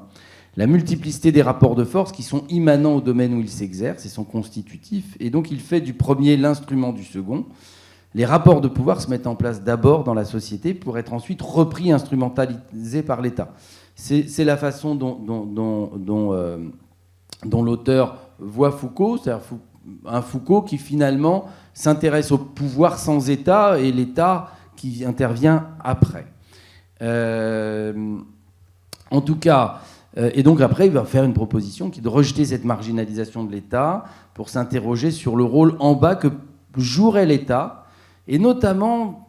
assez curieusement, à mon sens, mais il voit la façon dont l'État pourrait d'abord contrer des forces sociales. Donc finalement, l'État est celui qui vient s'opposer alors je ne vais pas dire au peuple, ça va le choquer, mais aux individus. Et là, il dit, oui, Foucault était très content sur la peine de mort, sur des sujets qui iraient contre un certain populisme. Mais on sait bien qu'entre peuple, populisme et opinion publique, tout ça est complexe. Et donc on vient sur le rapport du pouvoir, voire des élites, aux individus. Et quand on pousse un peu la réflexion, on voit bien que on est sur une pente difficile, presque parfois dangereuse, de l'opposition de l'État, jusqu'où l'État pourrait aller pour être celui qui s'opposerait au pouvoir qui viendrait d'en bas. C'est comme ça que l'auteur le dit. Bon, donc ils ont un débat tout à fait passionnant, tous les deux. Alors une partie sur ce qu'il faudrait faire. C'est là où Philippe Corcuff prend l'exemple du feu rouge et du feu vert, qui pourrait finalement, ou pourrait naître des sémiotiques communes, même sans État. Alors j'ai quand même été voir si le feu vert et le feu rouge venaient de l'État ou pas. Je ne savais pas, donc j'ai jeté un coup d'œil. Alors effectivement, il remonte à 1868, le premier feu rouge et feu vert. Il n'y avait pas d'électricité, c'était un agent policier qui tenait des panneaux et les faisait bouger. Bon, ça n'a pas tenu, apparemment il a eu un accident, donc il a fallu attendre l'arrivée de l'électricité. Mais c'est à nouveau des municipalités qui ont mis en place les feux rouges et les feux verts avant que se mette en place une convention collective sur les feux rouges et les feux verts. Donc je trouvais ça intéressant parce que ça m'amène à un autre point, et je finirai là-dessus, qui est quand même à la fois sur du coup l'apport que pourraient être les politiques publiques dans vos réflexions. J'ai envie de dire, je voudrais reprendre donc une phrase de Jobert et Muller dans leur livre qui disent, quand ils parlent de la question des politiques publiques, ils disent les acteurs qui parlent au nom de l'État sont bien trop nombreux pour parler d'une même voix. Il faut donc distinguer le discours sur l'État, un et indivisible, et la réalité toujours incohérente de l'État, celle des acteurs qui le composent et agissent en son nom. On voit bien qu'on a le même type de questionnement de l'État un et multiple, un dans son discours et multiple. Alors, c'est quelque chose qui a beaucoup traversé le champ des politiques publiques. Alors en France, beaucoup, parce que notamment il y a eu un débat entre action publique et politique publique, qui n'est pas loin en réalité. Parce qu'en fait, ce que je vais essayer de montrer en 1 ou 2 minutes pour finir, c'est que les débats sur les politiques publiques sont en fait si on accepte de le prendre comme ça, des débats sur l'État. Et effectivement, l'erreur, c'est de les considérer comme non, des débats juste sur une politique publique, de sorte de les dépolitiser ou les désétatiser. Alors, il y a eu un débat sur action publique et politique publique où finalement on dit mais est-ce que finalement le discours sur l'État uni ou le discours sur des grandes politiques publiques cohérentes n'est-il pas juste qu'une illusion, puisque l'État est multiple, il est incohérent. Alors certains disent la main gauche, la main droite, mais en réalité il est beaucoup plus divers que ça. Beaucoup plus fait de contradictions quand on accepte de travailler dessus. Là on voit l'héritage ou la force de Crozier des années 60 d'aller voir à l'intérieur de l'État comment il fonctionne. Or, ce que faisait plutôt Jobert Muller et ce qu'ont fait toute une génération au début, ça a été de dire on laisse de côté ces discours sur l'État. Et ce qui a donné effectivement cette tendance à se dire la réalité de l'État, c'est son incohérence, c'est sa pluralité, c'est sa multiplicité. Moi, je défends plutôt l'idée qu'il faut voir, là encore, cette dialectique indispensable, c'est-à-dire répéter que l'État est uni, n'est pas la question de savoir si c'est vrai ou c'est pas, mais c'est son caractère performatif. Cela joue un rôle dans les politiques publiques. C'est comme les politiques publiques, la question n'est pas de savoir si, je fais souvent ça avec mes étudiants, on prend n'importe quel texte de loi, la dernière grande loi sur l'éducation, c'est 65 articles qui n'ont rien à voir les uns avec les autres. Mais le rôle en permanence de production de sens est essentiel, y compris pour faire passer des lois et pour donner cohérence. Ce qui m'amène à quand même un petit mot sur les politiques publiques. L'erreur serait effectivement de voir les politiques publiques comme une sorte de collection d'actions de l'État, mais plutôt de voir les politiques publiques, alors j'utilise un terme pragmatiste sur lequel je travaille beaucoup avec d'autres en ce moment, c'est celui de transaction. Est-ce qu'il ne faut pas le voir comme une transaction permanente entre l'État et la société ? C'est-à-dire que peut-être que l'observer par les politiques publiques permet de ne pas observer d'un côté l'État et de l'autre la société dans cette sorte de réflexion, d'interaction complexe, parce que l'État et la société peuvent peut-être... Alors, je crois que c'est même James Scott qui disait on n'arrivera pas à s'en débarrasser, mais on peut regarder comment ils fonctionnent. Et donc, du coup, plutôt que de parler d'une sorte de dialectique entre deux entités séparées dans nos sociétés contemporaines, on pourrait l'observer comme un processus, une transaction permanente dans lequel se joue, à la fois en permanence dans les politiques publiques, une définition de la société sur laquelle l'État veut intervenir, sur la manière dont elle définit les problèmes tragiques à résoudre, les victimes, les plus coupables, les futurs dramatiques, et une définition de l'autorité dans sa capacité à agir sur la société, et donc à changer les comportements humains. Autrement dit, si on observe les politiques publiques de cette façon-là, l'idée est de regarder la manière dont se fabriquent des énoncés et des mesures qui sont des formes de gouvernement des comportements humains, mais dire vouloir gouverner les comportements humains ne veut jamais dire les gouverner. Pas parce que vous mettez des passages piétons ou des feux rouges ou des feux verts que les gens les respectent. Mais ils savent qu'ils sont là, hein, surtout les passages piétons. Enfin, dans ma ville, les feux verts et les feux rouges, ça ne marche pas très bien non plus. Mais ce qui est intéressant, c'est ce rapport permanent où chaque action se joue la question de la gouvernementalité de l'État à travers, et on l'a vu pour le Covid, où on peut aller jusqu'à enfermer les gens, dire les gens, vous allez rester chez vous pendant un mois. Donc c'est ça, les politiques publiques. Voilà. Donc la politique publique, je finirai là, pourrait permettre, par une observation empirique, à condition de réinterroger en permanence, et pourquoi pas dans des sujets, parce que j'ai passé une semaine absolument géniale avec des étudiants camerounais et pas seulement camerounais, sur les sujets qu'ils ont sur les politiques publiques, où l'État est totalement saillant. C'est-à-dire qu'on le voit tout le temps. Hein, des fois, ici, on a des fois un peu plus de difficultés à le voir, mais la question de sa légitimité à exister, elle est centrale en permanence. Voilà, donc ça pourrait être cette occasion. Donc c'est plus une invitation à la fin. C'est ce que je crois auquel m'avait encouragé Philippe à faire. Voilà. Oui, court pour pas... oui, mais merci beaucoup Philippe pour toutes ces questions. Il y a beaucoup de questions qui sont ouvertes. Tu as bien vu que c'est pour ça que j'ai insisté là-dessus dans ma présentation, que la question du rapport entre unité et diversité est importante. Et donc tu as essayé d'ailleurs de tenir les deux. En fait, c'est mon ambition aussi. C'est partager plus ou moins, parce que chacun a des positionnements différents dans le livre. Donc, ce que tu as appelé la dialectique antinomique, en fait, c'est une ancienne idée de Proudhon. Là, c'est clairement anarchisme, mais qui n'a pas eu l'écho qu'il méritait, ce que Proudhon appelle disons, le caractère premier de l'antinomie ou l'équilibration des contraires, et qui s'oppose à la dialectique de Marx, qui veut que quand il y a des contradictions, elles se dépassent dans une entité supérieure, dans la logique hegelienne. Et donc il y a une force beaucoup plus importante chez Proudhon dans la façon de penser la dialectique que chez Marx, qui hérite de Hegel, et qui peut penser le fait que l'unité ne supprime pas la diversité ne supprime pas l'unité dans cette tension. Bon. Est à suggérer à travers les politiques publiques la possibilité de le penser. Quand je disais que les politiques publiques, dans un premier temps, ont beaucoup émietté, je pense notamment à tous les discours dans l'émergence de l'analyse des politiques publiques en France dans les années 80, on peut dire, et notamment celui qui a beaucoup fait ça, c'est-à-dire cette dilution de l'État, c'est Jean-Claude Tenig qui a joué un rôle assez important, disons, dans l'institutionnalisation, disons, de l'analyse des politiques publiques en France. Bon. Alors, autre question, oui, je serais d'accord avec toi aussi sur Rancière. C'est pas moi qui ai fait le papier, c'est Manuel Cervera-Marsal. Mais dans l'opposition entre la police et la politique, d'une certaine façon, moi j'y vois un impensé gauchiste qui nous empêche de penser. Parce qu'on trouve ça aussi dans la pensée gauchiste, dans l'opposition entre instituant et institué, etc. On trouve ça chez Badiou avec la thématique de l'événement. On trouve ça chez Sartre dans la critique de la liaison dialectique avec l'idée du pratico-inerte et l'idée du surgissement. Donc il y a une dimension qui... et il y a un penseur hein, qu'on n'a pas forcément beaucoup sollicité dans le livre, mais qui est proche d'une certaine façon de la pensée libertaire, Castoriadis, qui lui, instituant et institué, c'est dans une relation constante.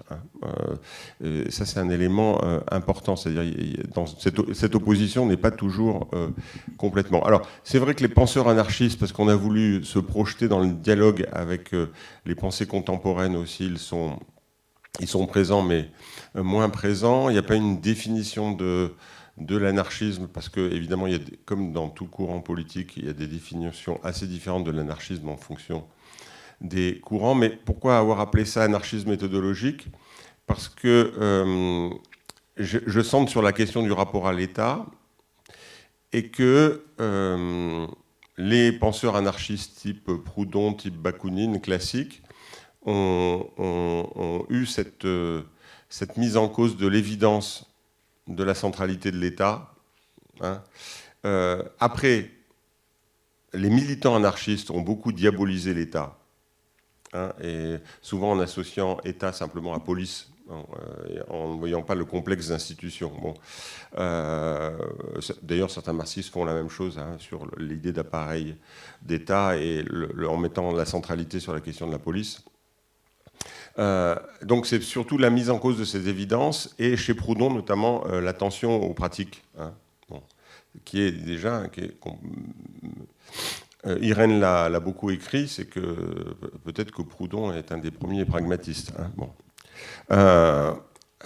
Alors, il y a aussi ce texte étonnant de Max Weber dans les Essais sur la théorie de la science, où Max Weber dit que, alors lui est plutôt un conservateur modéré en politique, il défend l'idée d'embaucher un anarchiste comme professeur de droit à l'époque.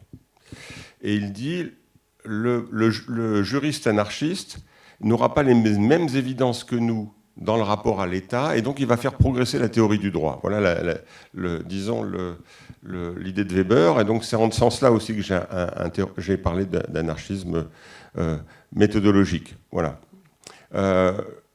Je n'irai pas plus, peut-être que, Irène, tu veux dire quelques mots sur le pragmatisme et l'anarchisme ? Voilà, a priori... Non. Bon, mais on peut... Bien, merci à tous les trois, c'était passionnant et on n'a traité que 5% du sujet, vous en avez bien conscience. Alors, y a-t-il ici des questions ? Oui. Oui, pour la bonne écoute à l'extérieur, c'est important Merci. d'avoir un micro. Donc, la question que je voudrais poser, elle a été soulevée par donc, M. Zitoun. Vous n'y avez pas répondu puisque vous ne pouvez pas répondre à tout. Et c'est vrai que moi aussi, je m'interroge plutôt sur le côté rapport à l'État, donc par exemple militant. Donc, il posait la question au Cameroun, donc la disparition de l'État menant, par exemple, au terrorisme. Et c'est quelque chose qu'on entend tout le temps, c'est-à-dire que, bon, un mal nécessaire en quelque sorte, parce qu'il serait protecteur au niveau sécurité. Et de la même façon, des gens qui sont militants ou syndicalistes comme moi, dans nos revendications, on essaie de s'adresser à la main gauche de l'État. Et donc, voilà, dans le rapport à l'État, quoi. C'était ma question. On fait peut-être un petit tour de piste. D'autres questions? Bonjour, merci pour du coup cette présentation. Du coup, j'avais une question.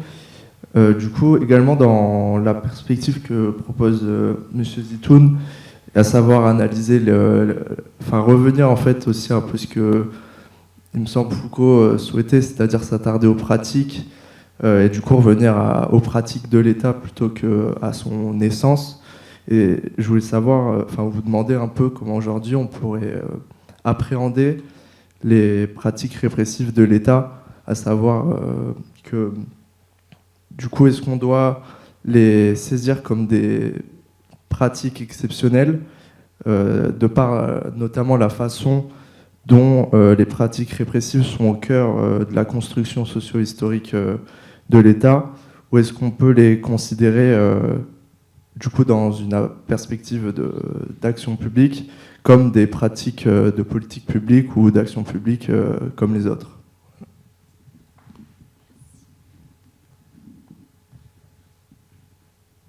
D'autres interventions?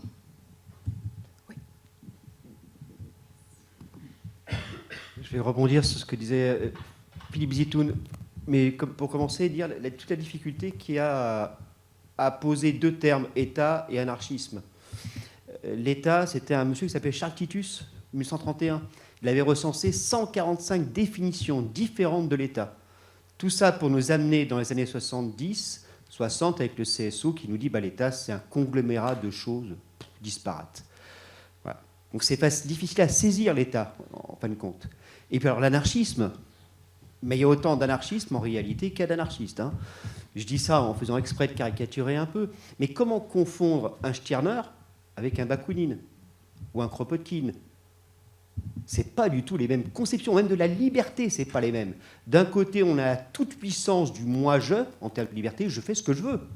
Et de l'autre côté, Bakounine, dans Dieu et l'État, vous explique, être libre, c'est pas ça. Être libre, c'est de bénéficier, d'accéder aux bienfaits sociaux. Voilà, égalitairement, tous ensemble, c'est ça être libre. C'est pas faire ce que je veux. Même sur la conception de la liberté, on ne parle pas de la même chose. Donc mettre État et anarchisme, dans l'absolu, qu'on les essentialise, je ne vois pas comment on fait tenir, comment on peut analyser les choses. C'est tellement des mots fourre-tout. Par contre, quand on les prend au concret, là, ça devient, à mon avis, vraiment juteux, vraiment intéressant. Je prends la question du droit. On pourrait dire que les anarchistes sont contre le droit. Vade retro satanas. Quand on a été militant anarchiste, ou quand on les observe, ces organisations anarchistes, il n'y a rien de plus procédurier et légaliste que les anarchistes. Oh là là, les principes de base, il faut les respecter. Et il faut qu'il y ait un conseil constitutionnel, on appelle ça un secrétaire général qui vérifie à ce que les mandats soient appliqués, à ce que les principes de base soient appliqués. Et le premier qui moufle, le premier qui ne respecte pas la loi anarchiste, se fait dégager net. On appelle ça révoquer, voire exclure. On revient à Aristote. Le gouvernement de la loi, pas celui des hommes. Dans le milieu anarchiste, en pratique, le droit, qu'il soit coutumier ou qu'il soit écrit, alors il est féroce. Hein. Ça, c'est la réalité. Je voulais dire maintenant sur la question de l'État au concret. L'État au concret, je suis un chercheur sur les politiques urbaines. Alors l'État au concret, j'adore ça. Quand on analyse l'État au concret, c'est-à-dire qu'on va analyser une politique publique, mais ce n'est pas dépolitiser les choses. c'est regarder comment l'État construit un problème public, c'est-à-dire comment on construit un objectif de politique publique. C'est hautement politique. Il y a la façon dont l'État va cibler les groupes cibles, dont l'État va dire c'est ci, c'est ça. Puis on va se rendre compte que ce n'est pas seulement l'État. Interviennent des corporations, des professionnels, interviennent le public, les gens, les associations, les lobbies.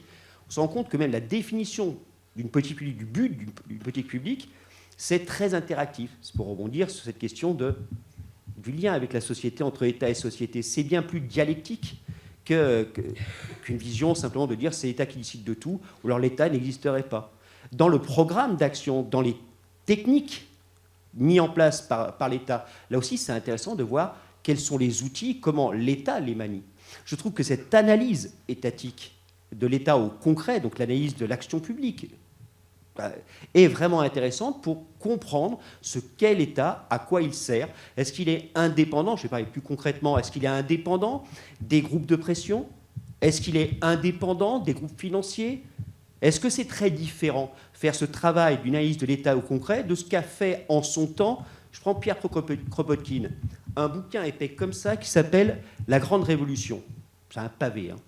Dans ce pavé, c'est une analyse d'historien qui a été analysée, enfin où il analyse la Révolution française au concret et qui lui permet de faire une démonstration montrant comment la lutte contre l'État monarchiste, on appelle ça l'absolutisme, a abouti sur une révolte populaire et qui, en fin de compte, a été ce que Marx a donné lieu à un coup d'État de la bourgeoisie qui ont capté, pris ce nouvel État qu'on va appeler État représentatif pour en faire l'arme d'un système économique donné. C'est fondé sur une analyse circonstanciée. Je pourrais prendre un autre exemple, celui d'Élisée Reclus, qui va véhiculer, enfin qui met en œuvre des analyses non pas essentialistes, mais très concrètes, hein, de qu'est-ce que fait l'action publique, qu'est-ce que fait l'État à tel moment, etc., pour fonder sa pensée. Je trouve que là, dans cette analyse au concret de ce que l'État, ça peut être dans les politiques intersectionnelles, les politiques de l'enfance, les politiques qu'on appelle ça urbaines, on peut avoir là l'émergence d'une vision, j'allais dire laïque, je ne sais pas si c'est anarchiste, mais laïque de l'État. C'est-à-dire on peut penser, cette fois-ci, l'action publique et ce qu'est l'État en dehors de la pensée de l'État, c'est-à-dire en dehors des présupposés en bien ou mal ou des façons de qualifier a priori c'est bien ou c'est mal l'État. Voilà, c'était juste une...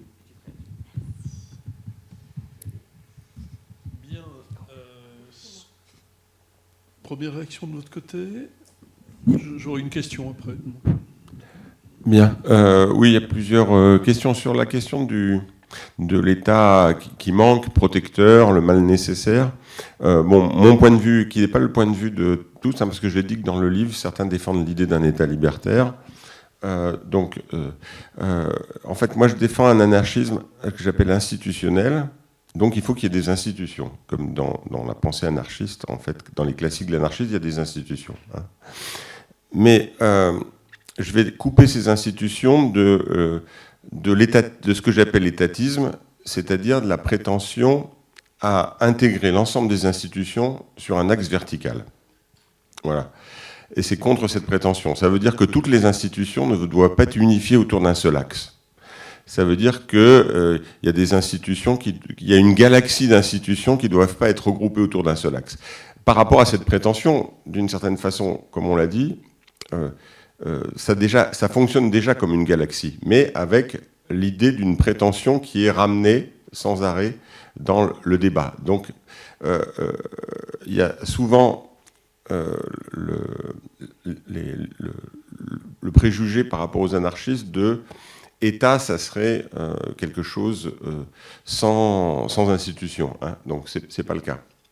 Sur la question, moi je connais mal la question des pratiques répressives, mais il y a des indications très intéressantes dans un entretien de Foucault de 1977 avec Jacques Rancière dans la revue Les Révoltes logiques, qui s'appelle Pouvoir et stratégie, où Foucault voit bien les éléments de notre problème, c'est-à-dire qu'il dit il y a des micro-pouvoirs, c'est comme l'air qu'on respire dans toute la société, il y a des pouvoirs. Pour Foucault, d'ailleurs, pouvoir, c'est pas négatif, c'est simplement le fait qu'il y ait des effets de nos actions sur d'autres. Bon. Mais dans ce texte, il dit il y a des choses qu'on peut appeler domination, c'est des cristallisations de ces micro-pouvoirs dans des tendances. Bon. Alors il dit ça peut être une logique de classe, par exemple. Mais ça pourrait être la logique étatiste. Hein. Bon. Et ce qui est intéressant, c'est Foucault, c'est qu'il dit il y a des effets de ces macro-dominations sur les micro-pouvoirs, mais les micro-pouvoirs existent largement en dehors de ces macro-dominations et ils ne sont pas dépendants d'eux. Et d'une certaine façon, il y a une autonomie de ces macro-dominations par rapport aux micro-pouvoirs. C'est-à-dire, aucun ne domine l'autre, d'une certaine façon. Là, on a vraiment, il me semble, dans cet entretien pour cette revue qui a disparu, qui était une très belle revue de la fin des années 70, Les Révoltes logiques, fondée par Jacques Rancière, il y avait quelque chose de très intéressant. Bon. Ce qu'a dit Paul Boineau tout à l'heure, je suis assez d'accord. C'est-à-dire que quand j'ai dit qu'il fallait sortir de la diabolisation anarchiste et désessentialiser, c'est justement, cette expression me plaît assez, c'est vraiment une vision laïque de l'État. Hein. Mais en sachant que dans les milieux de militants anarchistes, la diabolisation est très forte. Oui, alors je vais rejoindre Philippe sur une question, c'est que l'anarchisme, effectivement, l'anthropologie anarchiste, son idée, c'est justement de montrer qu'en fin de compte, l'État, c'est une structure, un type d'organisation politique qui, historiquement, géographiquement, est assez minoritaire. Il a une naissance, il apparaît au XVIe siècle, il s'est développé en Occident, maintenant il est hégémonique, mais ça n'a pas toujours été le cas. Souvent, en fait, le débat, il va plus porter, à mon avis, sur le problème de la taille. C'est-à-dire, on dit, oui, bon, d'accord, ok, ça va marcher, on peut avoir des sociétés sans État, mais c'est souvent des micro-sociétés. Et ce qu'on voit comme stratégie, par exemple, chez Graeber, par exemple, il y a des textes où il s'intéresse à la question des confédérations chez les Iroquois, pour essayer de dépasser cette question-là. Donc en fait, c'est pas qu'il n'y a pas d'institution et qu'il n'y a pas de droit chez les anarchistes, c'est effectivement l'idée de penser des institutions qui sont organisées différemment, d'où l'idée du fédéralisme, du confédéralisme libertaire, par exemple. Ensuite, sur l'analyse de l'État, des pratiques répressives. Alors, moi, je ne suis pas une spécialiste des pratiques répressives de l'État. J'ai plutôt travaillé sur le système scolaire. Je pense qu'en sociologie, parce que bon, j'ai une partie de mes travaux qui étaient en sociologie,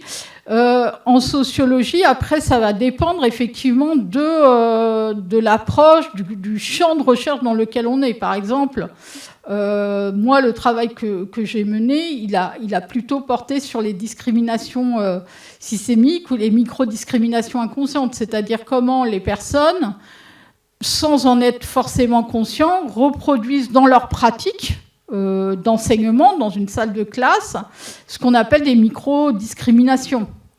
Et en fait, l'accumulation de ces micro-discriminations ont des effets qui sont systémiques. Donc ça, c'est un des éléments. Après, un troisième élément que je voulais souligner, il concerne un livre que je vais publier sur le féminisme libertaire, donc où je confronte en fait l'anarchisme et le féminisme. Et là où je me suis retrouvée à avoir quand même une difficulté, par rapport à quelque chose qui a été souligné, c'est en fait à trouver véritablement une spécificité même de la critique anarchiste par rapport à d'autres critiques. Parce qu'aujourd'hui, on a des critiques antiracistes, on l'a vu avec la notion du racisme d'État, des critiques féministes de l'État, par exemple, le dire que l'État est patriarcal, qu'en fait il va servir de la justice, enfin, que par exemple la justice et la police n'aident pas la cause féministe. Alors bien sûr, il y a un féminisme étatiste aussi qui revendique, mais il y a aussi d'autres courants du féminisme qui sont tout à fait opposés à cela. Et donc, c'est vrai que de ce point de vue-là, un des points sur lequel j'ai trouvé qu'il y avait peut-être quelque chose d'intéressant, c'était par exemple dans le texte de Pierre Bans, qui justement essaye de penser ce que pourrait être une société sans État, avec du droit, parce que effectivement, dans beaucoup de courants, on va avoir des critiques, mais avoir une pensée un peu utopiste d'une société sans État, c'est quelque chose qui va peut-être être moins présent dans les autres courants. On peut penser aussi, par exemple, à l'intérêt aujourd'hui qu'on trouve à la pensée de Murray Bookchin, à la manière dont ça a inspiré, voilà, Pierre Vance a travaillé là-dessus, le Rojava au Kurdistan. Voilà, c'est peut-être un des apports aujourd'hui que je vois de l'anarchisme par rapport à d'autres courants. Voilà, il y a l'anarchisme n'a pas le monopole de la critique de l'État, en fin de compte. Et aujourd'hui, il y a des pensées de la critique de l'État qui sont peut-être plus vivaces dans d'autres courants, en tout cas plus novatrices.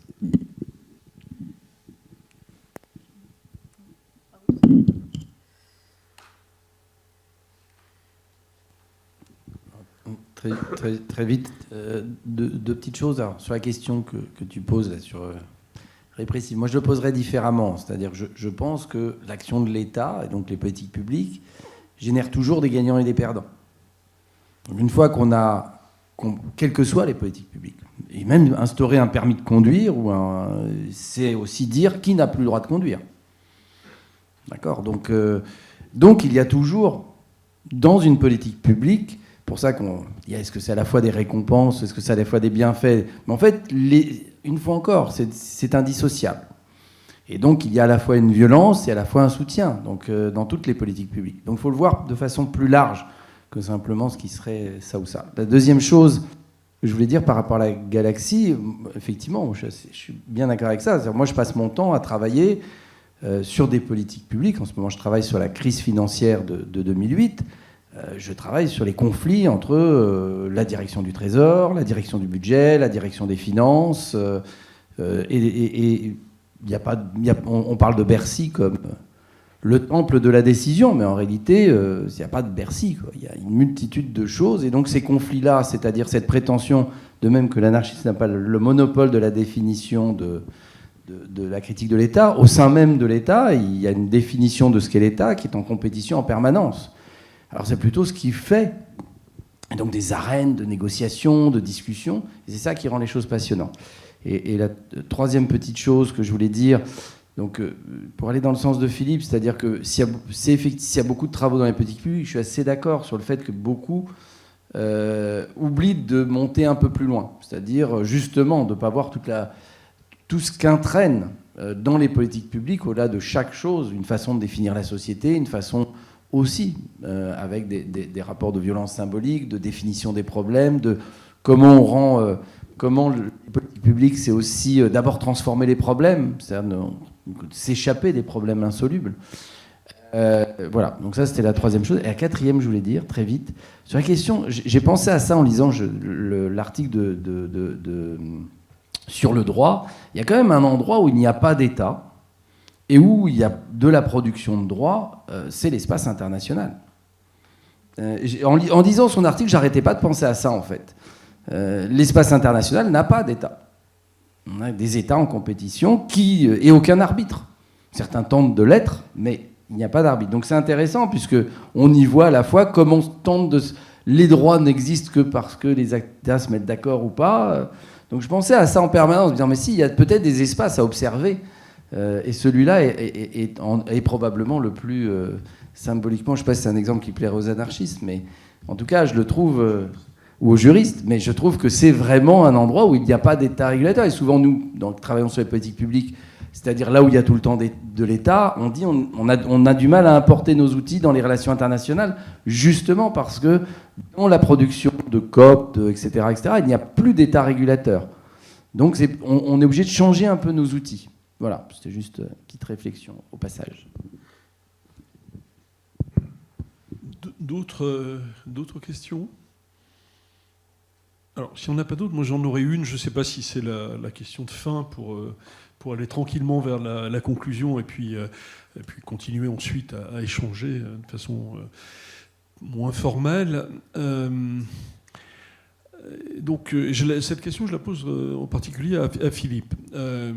Et je prends, en le faisant, je prends au sérieux le titre du livre. Repenser l'État au XXIe siècle.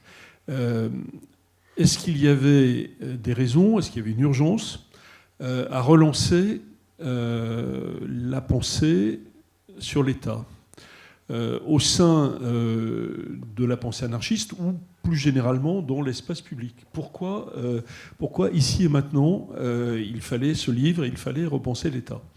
On l'a dit, vous l'avez dit dans le livre, on l'a dit pendant la soirée, le XXe siècle voit une profusion d'écrits, de pensées, de production sur l'État. Bon, il faut dire qu'il y avait de la matière, la question de l'État-nation qui allait jusqu'à la guerre, la question de l'État-providence qui émergeait, la question des États autoritaires et du totalitarisme. Il y avait évidemment au XXe siècle 1000 raisons, et j'en laisse sans doute beaucoup de côté, de s'intéresser à l'État. Bon, ensuite, il y a un peu l'hiver de la pensée de l'État, peut-être. Alors, soit parce qu'on est allé vers l'État au concret, l'État au quotidien, les politiques publiques, l'action publique, et que tout cela avait de l'importance et peut être tout à fait intéressant, à condition de ne pas le dépolitiser complètement, parce qu'il y a aussi cette approche très technique qui fait que, dans les écoles d'administration, on parle, au fond, tout le temps de l'État, mais on n'en parle jamais, et de la même façon pour l'action publique.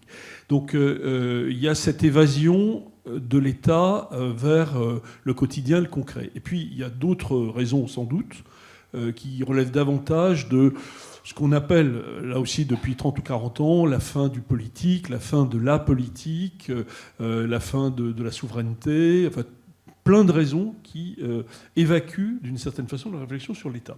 Alors si maintenant, dans cette troisième décennie de ce siècle, on veut repenser l'État, et pas seulement revisiter les écrits des siècles précédents, mais assumer la production d'une pensée nouvelle, relativement autonome sur l'État, voilà, à quoi ça répond? Comment c'est né? Voilà. Oui, bon, alors il y a une dimension assez circonstancielle de la façon dont le séminaire Étape s'est saisi du problème de l'État. La dimension circonstancielle, c'est que on a été marqué par un grand philosophe, disons. Certains le considèrent comme libéral, lui se considérait comme libertaire, Ruvenogian, qui était venu faire une présentation au séminaire Étape, et autour de la question de l'État, d'un livre qu'il avait fait sur l'État. C'est un grand critique de toutes les réglementations sur la sexualité, sur la pornographie, sur la consommation de drogue, etc. Et en plus, il était très malade, il avait un cancer, il avait absolument tenu à venir à cette conférence, donc ça a particulièrement marqué, parce que c'était particulièrement émouvant, c'était la fin de sa vie. C'est le moment où il a écrit un livre sur son cancer aussi. Et donc après, on s'est ressaisi de ça à travers différents éléments, parce qu'on s'est dit, voilà, il y a un objet qui était au cœur de la critique de l'anarchisme classique. Et qu'est-ce qu'on peut en dire aujourd'hui ? Alors, il y a l'anarchisme classique qui en disait des choses, et puis nous, ce qu'on voyait dans les milieux militants anarchistes, c'était plutôt cette diabolisation ordinaire de l'État. L'État, c'est la police, etc., etc. Donc, une chose unifiante, donc ça n'était pas très satisfaisant pour nous. Donc, il y avait déjà cette question, disons, par rapport à l'anarchisme, pour repenser l'État. Le deuxième aspect de la question, c'est que justement le texte dont j'ai parlé de Jaubert et Leca de 1980 dans la Revue française de sciences politiques qui critique Crozier et Friedberg, ils font une hypothèse, ils disent cette dilution de l'État dans la sociologie des organisations, c'est un symptôme de la crise de l'État. Bon, alors on ne veut plus s'en saisir, l'État disparaît, mais c'est parce que ça indique un moment de crise, de doute sur la question de l'État. Et alors, à partir de cet élément, on s'est dit, on a à tenir compte de la déconstruction de l'État, qui était légitime, c'est-à-dire soit à travers l'analyse, disons, de l'État au concret des politiques publiques, etc., soit à l'analyse de la multiplicité des pouvoirs chez Foucault. Il y avait la nécessité de déconstruire l'évidence de l'État, son homogénéité supposée, sa centralité. Mais en même temps, en tant qu'anarchiste, on ne peut pas ne pas penser les rapports de domination. Donc comment on intègre cette déconstruction tout en continuant à penser des contraintes structurelles de domination, hein. C'est un élément. Il y a une piste dans le texte de Dupuy-Derry, hein, sur l'intersectionnalité et l'État, puisque au lieu de considérer, comme dans certains travaux intersectionnels, que l'État simplement est traversé par les différentes dominations, il dit que dans l'intersectionnalité, l'État aussi, c'est une nouvelle forme de domination qui participe à l'intersectionnalité propre. Bon. Donc il y a quelque chose de particulier de la domination étatique, hein. Bon.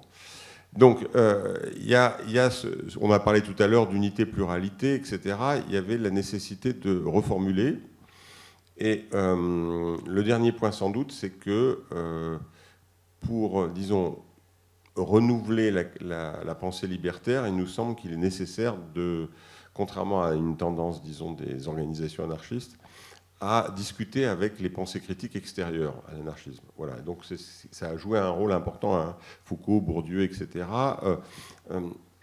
Alors, il y a les anthropologies anarchistes, mais quelqu'un comme Scott, à la fois se réclame d'une méthodologie anarchiste, mais explique qu'il n'est peut-être pas anarchiste en pratique, parce qu'il faudra toujours un État, etc.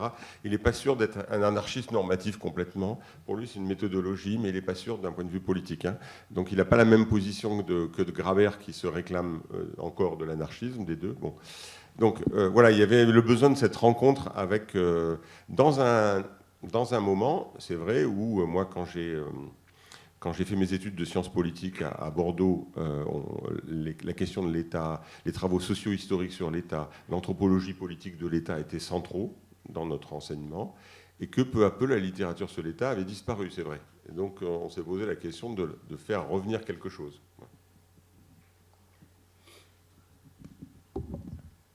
Eh bien, pas d'autres interventions.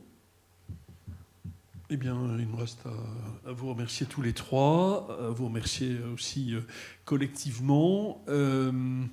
Martine, on a un temps